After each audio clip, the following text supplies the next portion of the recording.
Halo, nama saya Ana Rosyida Sulfani dengan NIM 22601244064.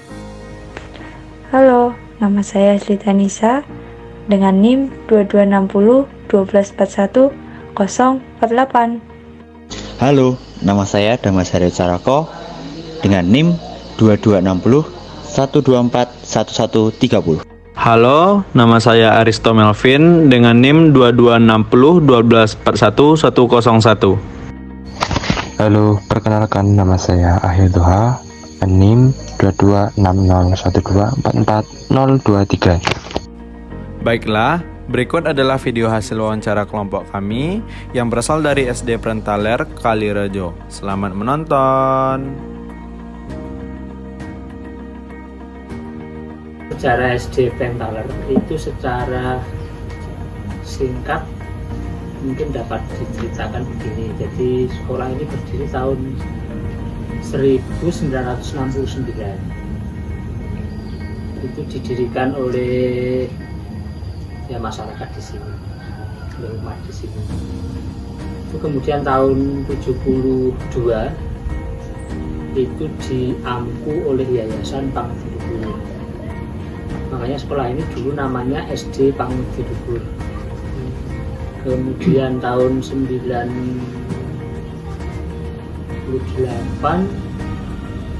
itu dilepas dari Yayasan Pangudidugul, tapi masih meminjam nama Pangudidugul sampai 2018. Kemudian 2018 diambil oleh Yayasan Bernardus Semarang sampai sekarang. Lalu namanya diganti SD Prentaler. Lalu SD Prentaler, kenapa namanya SD Prentaler? Prentaler itu sebenarnya nama orang, nama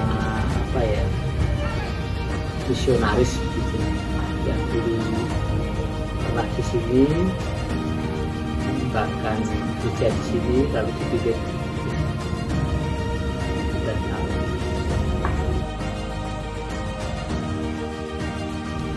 Sebetulnya secara umum sama, hanya mungkin karena di sini itu SD ini lebih banyak mengembangkan sisi pengembangan diri anak, jadi lebih ke titik tekannya di pengembangan karakter, sehingga kegiatan-kegiatannya itu kegiatan-kegiatan yang diharapkan membantu pengembangan karakter.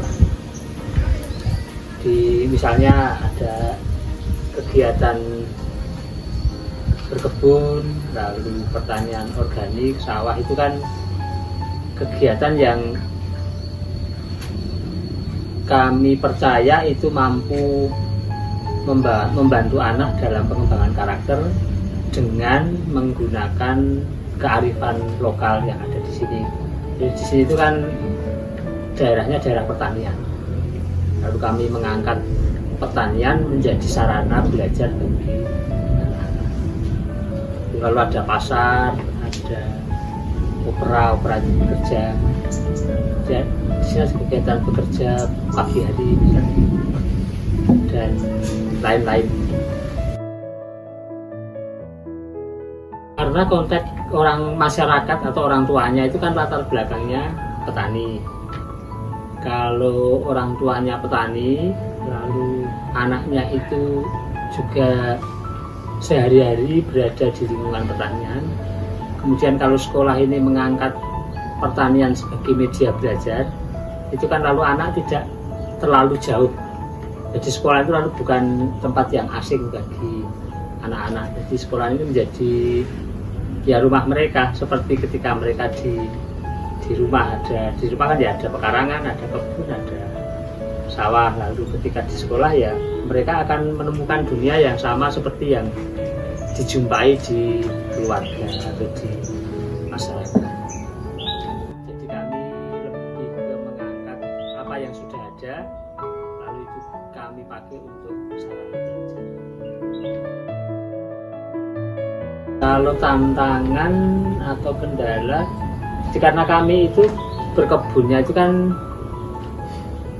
karena menjadi media belajar, lalu kami memang tidak terlalu target produksi ya. Jadi selama ini tidak ada kendala yang cukup berarti, artinya ya anak-anak masuk kebun senang, lalu bisa berkegiatan di kebun sambil belajar, bermain. Selama ini justru malah berkebun ini menjadi kegiatan yang menyenangkan bagi anak-anak. Mungkin ya kalau musim penghujan begini, tapi kan tidak sepanjang tahun. Musim penghujan begini kan kadang-kadang agak susah untuk menanam. Tapi itu juga justru bisa menjadi sarana belajar juga bagi anak-anak, karena ternyata di pertanian tidak semudah seperti yang dibayangkan. Menanam pasti tumbuh lalu pasti panen itu ya. Nah, kemarin panen tanam padi itu yang karena tidak bareng dengan sawah-sawah di sekitar, itu tumbuhnya bagus, buahnya bagus, tapi tidak panen karena habis dimakan burung. Jadi karena burungnya itu terlalu banyak, jadi semua burung kan konsentrasi ke sini, karena di sekitar sini kan tidak ada yang tanam padi. Lalu itu sampai padi tua itu padinya juga pas habis, jadi tidak panen. Lalu yang ini sudah disesuaikan dengan sawah-sawah di sekitar sini. Umur padinya itu sekitar 90-an hari. 90-an. Iya, 3 bulan. Ya. Kalau sayuran itu macam-macam, ada yang 3 minggu panen, ada yang sebulan, ada yang 35 hari. Kalau jagung ini ya sekitar 10 minggu dipanen, tergantung jenisnya. Sayuran yang 3 bulan ya umur pendek, kalau yang umur panjang ya minimal 2 bulan.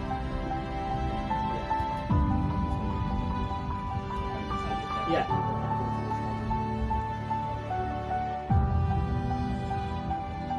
Kalau negatif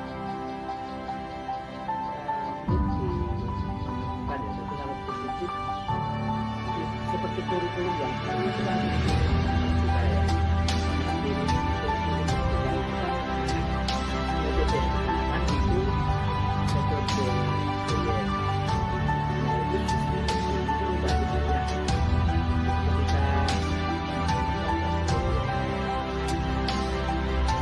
kolam itu kan tidak yang empat itu kan kemarin hijau dulu, nah tidak terawat kok, ada lumut, ada ikannya juga tidak ada, lalu kita diberi tantangan, kolammu itu seperti apa, lalu pernah diapakan, lalu ternyata mereka punya inisiatif mau membersihkan, lalu mengalirkan ini sampai berapa minggu itu mereka berputar di kolam. Itu kan proyek yang bagus ya, mengalir. Lalu ada lagi tentang padi, itu mereka misalnya padinya kena gulung, lalu mereka bagaimana mengatasinya. Itu kan apa ya, proyek-proyek yang di kurikulum Merdeka itu justru diberi keleluasaan dilakukan kebun pertanian, itu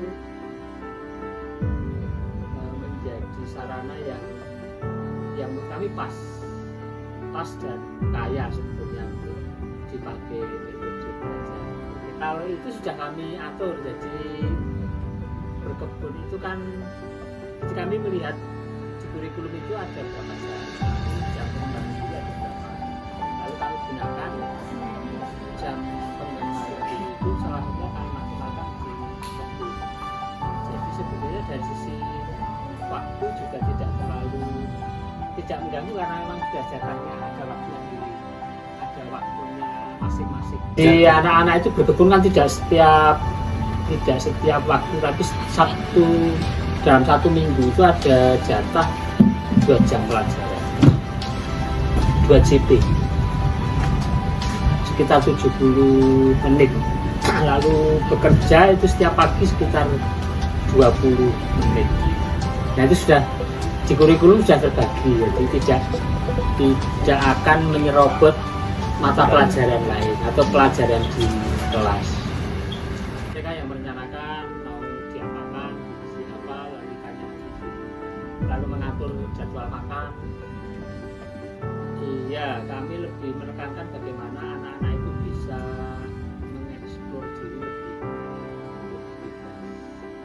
Ini ada beberapa kegiatan yang memang itu dirancang oleh anak-anak sendiri. Jadi sejak mulai kegiatan di luar kelas ya Mas Jonas, itu memang misalnya setiap kelas itu ada program kelas yang mereka boleh membuat program itu dibiayai oleh mereka sendiri, lalu dipikirkan, direncanakan, lalu dilaksanakan juga oleh misalnya camping camping kan sini itu kelas bukan sekolah, jadi camping per kelas 3 atau camping kelas 5 atau camping kelas 6, karena setiap kelas itu kan punya cita-cita, punya harapan, punya keinginan masing-masing kan.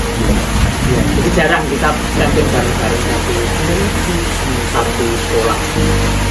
Pasar itu juga begitu. Jadi ada kegiatan pasar setiap hari Jumat Pahing, Jumat Pon itu bersama keluarga. Jadi anak-anak membuat olahan tertentu bersama keluarga, lalu nanti di sini ada pasar di halaman begitu, lalu anak-anak berjualan,